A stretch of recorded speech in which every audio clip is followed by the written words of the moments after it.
तुझे इश्क हो खुदा करे, कोई तुझको उससे जुदा करे, तेरे होंठ हंसना भूल जाएं, तेरी आंख पूर्णम रहा करे, तू उसकी बातें किया करे। दोस्तों, ये हैं लिरिक्स रिसेंटली रिलीज जियो के ब्लॉकबस्टर ड्रामा जान निसार की, जिसको दीवानगी का सीक्वल कहा जा रहा था, बट मोर और लेस वो एक नई कहानी ही है। और आई थिंक उसमें ज़्यादा दीवानगी का ओएसटी और हिबा बुखारी और दानिश तैमूर के उस पेयर को कैश किया गया, जिसने बहुत ज़्यादा धूम मचाई थी जब दीवानगी ड्रामा आया था। मैंने इस लिरिक्स से इसलिए ये वीडियो स्टार्ट की क्योंकि मुझे ये बहुत इंटरेस्टिंग लगा, क्योंकि बज़ाहिर तो लिखने वाला आपको दुआ दे रहा है कि खुदा करे तुझे इश्क हो, लेकिन उसके बाद जो वो चार बातें कह रहा है वो वाकई किसी भी आशिक के लिए बहुत दर्दमंदाना बात होती है। तो बिगनिंग ऑन दैट नोट, ये लिरिक्स इस ओएसटी के इसका क्रेडिट दिया गया है परवीन शाकिर और मोहम्मद मुश्तबा को, और ये गाना जो जान निसार का ओएसटी है साहिर अली बग्गा साहब ने कंपोज किया है, लिखा है और इसका म्यूजिक दिया है।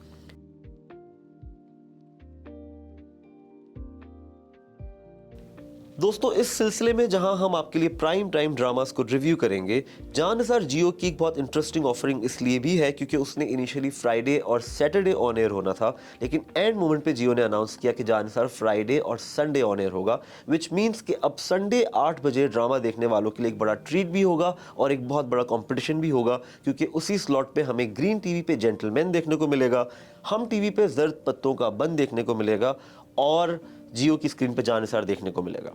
जान निसार ड्रामे की स्टोरी एक यूजुअल टीवी के ब्लॉकबस्टर मसाला फॉर्मूले की ही स्टोरी लगती है, जहां शुरू में हमें एक बहुत रईस साहब दानिश तैमूर की फॉर्म में दिखते हैं, जो कि अपने गार्ड्स, अपने जाहो जलाल के साथ एंट्री लेते हैं, और उनके वॉइस ओवर से हमें पता चलता है कि इन साहब की ज़िंदगी में बड़े सारे मसाइल हैं और यही मसाइल का हल ढूंढते ढूंढते वो जिन किरदारों से मिलेंगे, वैसे वैसे हमारे लिए कहानी खुलती रहेगी।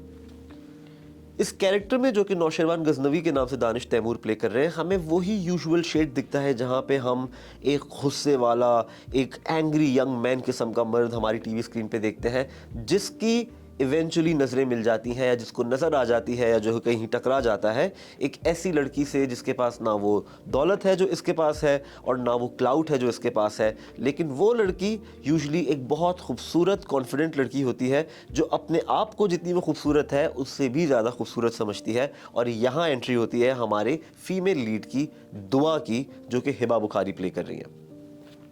पहले एपिसोड में क्योंकि हमें ज़्यादातर शेड हिबा का और उसकी फैमिली का ही देखने को मिलता है, तो हम ज़्यादा कलर्स उसी फैमिली की आर्ट में देखते हैं, और उधर भी हम एक बहुत ज़बरदस्त एक्टर को देखते हैं जिनको मेरा ख्याल है हम एक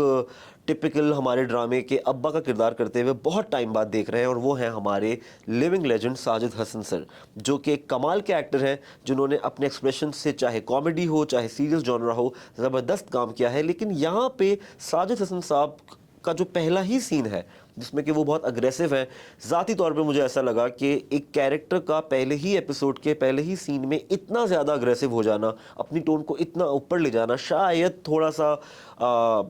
एज एन ऑडियंस मेंबर ज़्यादा लगता है। मेरा ख्याल है अगर हम ये देख रहे हो कि एक बाप जो कि रिवायतों में जकड़ा हुआ है और अपनी बेटी को भी वैसे ही रखना चाहता है, वो अगर एक बिल्डअप के साथ है, यानी कि वो छोटे लेवल पे अपनी बेटियों को ताना मार रहा हो या डांट रहा हो या कदगने लगा रहा हो, और वो बिल्डअप आए, तो ज़्यादा मज़ा आए बजाय इसके कि जो हम पहले सीन में देखते हैं। लेकिन क्योंकि साजिद हसन साहब ये एक्टिंग कर रहे हैं तो उनको शायद हम ये लेवरेज दे सकते हैं, लेकिन मुझे ऐसा लगा कि डायरेक्टर साहब और राइटर साहिबा का शायद ये विजन ना हो जो साजिद हसन ने प्ले किया, but they would know it better.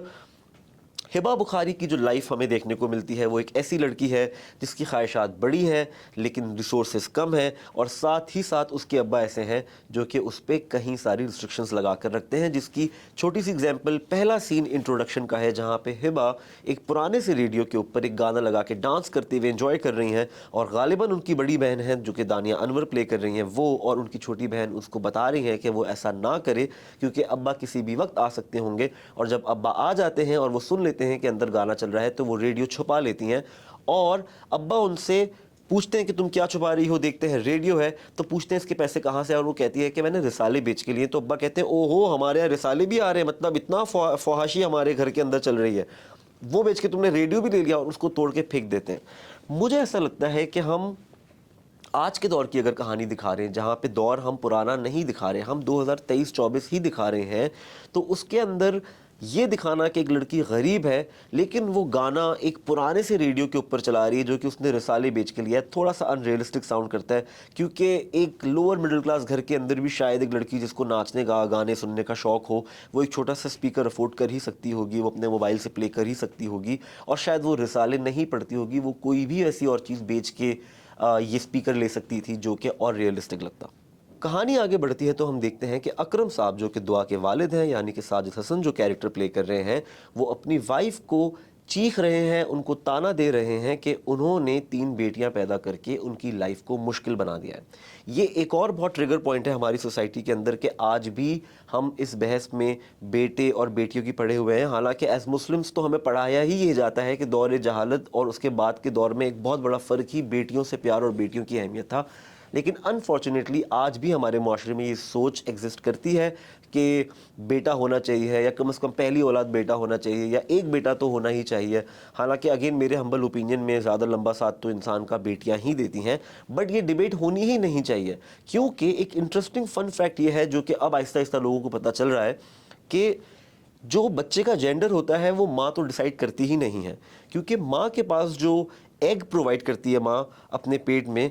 उसके अंदर जब स्पर्म उससे आके जुड़ता है तो वो स्पर्म डिटरमिन करता है कि इस बच्चे का जेंडर मेल होगा या फीमेल होगा, विच मीन्स कि वैसे तो ये ब्लेम गेम या ये बात होनी ही नहीं चाहिए बेटा या बेटी, क्योंकि इंसान इंसान होता है। लेकिन अगर करना भी है तो उंगली मर्द पे उठानी पड़ेगी, क्योंकि ये उसके स्पर्म का प्रॉब्लम था जिसकी वजह से बेटियां पैदा हुई।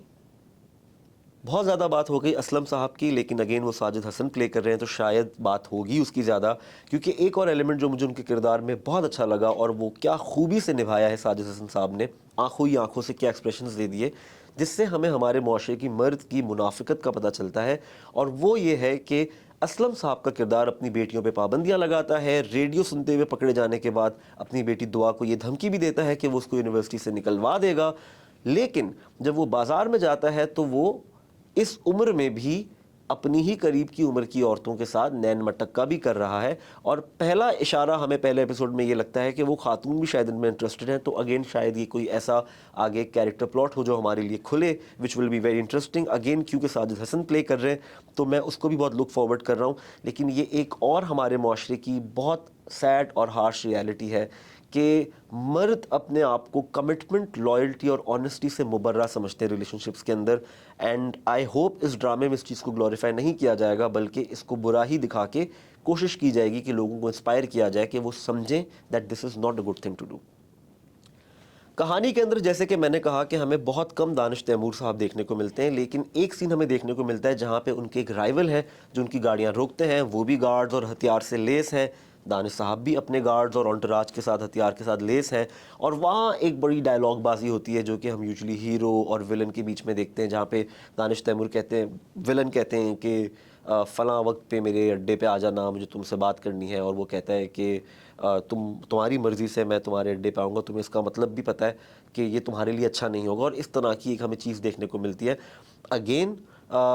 विलन की एंट्री अच्छी है। और आम तौर पे क्या, ये हमारे स्टोरी टेलिंग के वर्ल्ड में एक बहुत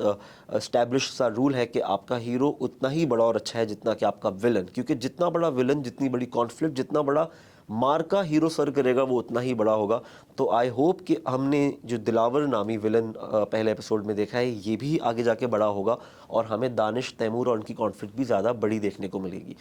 इसी सब के अंदर हम एक फ्लैशबैक देखते हैं जहाँ पे दानिश अपने भाई के साथ मोमेंट्स को एंजॉय कर रहे हैं। ये दानिश के भाई हैं जो अब ज़िंदा नहीं हैं, जिनको उसी मोमेंट में वहाँ पे मार दिया जाता है। शायद यही वो गम है, यही वो सैडनेस है, यही वो वेट है जो दानिश अपने शोल्डर्स पे, अपने चेस्ट पे कैरी कर रहे हैं, जिसकी वजह से उनके कैरेक्टर में इतनी ग्लूमीनेस है, डार्कनेस है। और यही एक बहुत पुराना फार्मूला है जो बार बार हम टीवी पे देखते हैं और बार बार हिट भी होता है, इसलिए हमें देखने में मज़ा भी आता है कि एक फुल ऑफ लाइफ लड़की दुआ, जो कि हम गैस कर सकते हैं कि आगे जाके दानिश के कैरेक्टर से मिलेगी,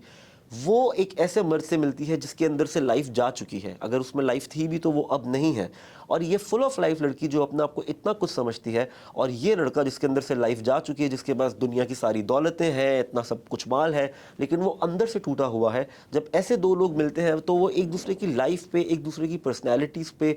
और एक दूसरे के जो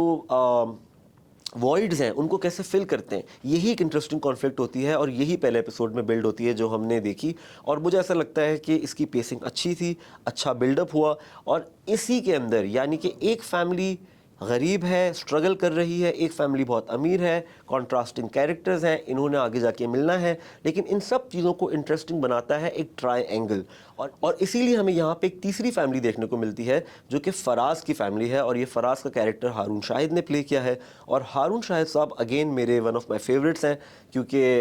वो एक्टर तो बहुत कमाल के हैं ही, लेकिन वो म्यूजिशियन और सिंगर भी उतने ही कमाल के हैं, जिसकी वजह से मैं उनको बहुत पसंद करता हूँ। इसलिए वो जब स्क्रीन पे आते हैं अपनी कलर्ड आइज़ के साथ, तो मैं तो एक लड़का होकर जब उनको इतना पसंद करता हूँ, तो आई एम श्योर बहुत सारी देखने वाली फीमेल व्यूअर्स को भी मज़ा आता होगा उनको देखकर।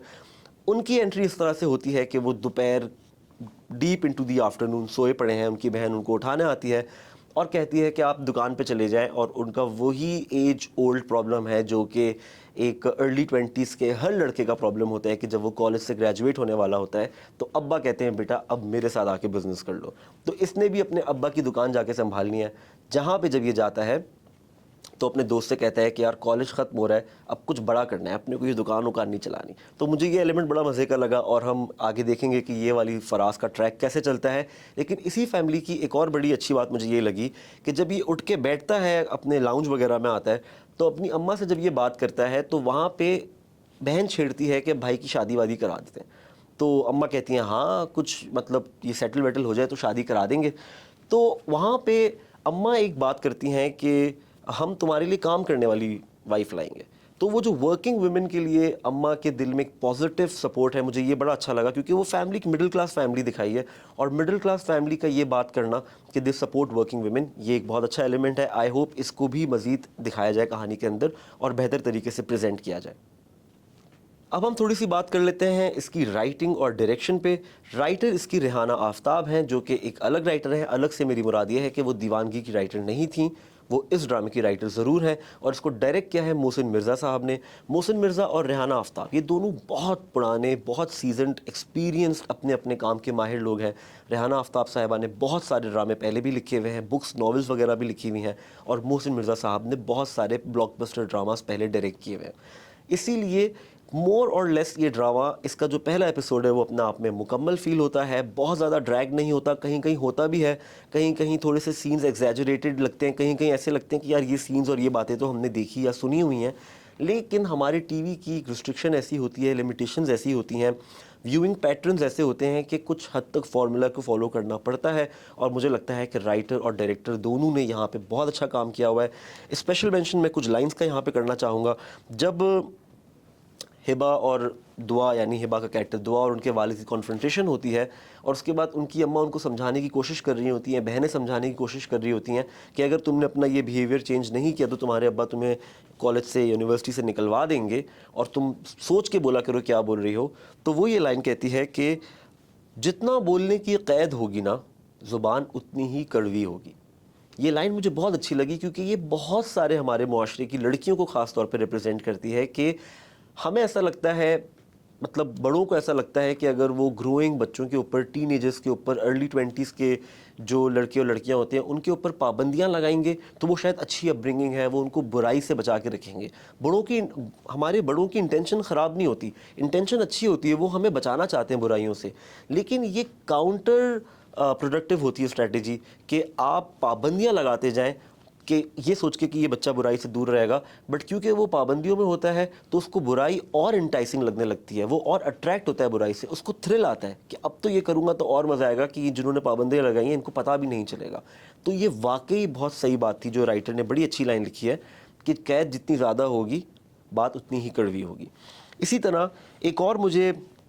बहुत मज़े का मोमेंट लगा जो कि एपिसोड के आखिरी में आता है कि हिबा बुखारी आईने में देख के अब तैयार हो रही हैं, अपना मेकअप शेकअप कर रही हैं, और वो एंड में कहती हैं यार तू बहुत प्यारी है, अपने आप को कहती हैं। ये कॉन्फिडेंस कैरेक्टर का मुझे बड़ा अच्छा लगा, क्योंकि मुझे ऐसा लगता है कि हमारे यहाँ पे जो सोशल मीडिया है वो इतना इंटॉक्सिकेटिंग है। अब हर कोई टर्की जाता है तो वापस आके उसकी नाक, आँखें,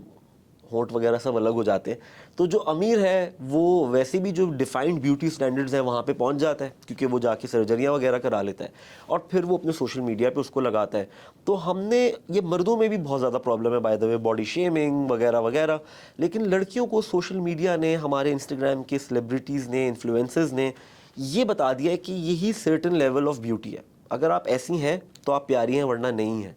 ऐसे में हमें अपनी लड़कियों को ये बताना बहुत ज़रूरी है कि वो जैसी भी हैं वो बहुत प्यारी हैं। They are beautiful, every woman is beautiful. और इसलिए मुझे ये हिबा का सीन बड़ा अच्छा लगा, क्योंकि उसको,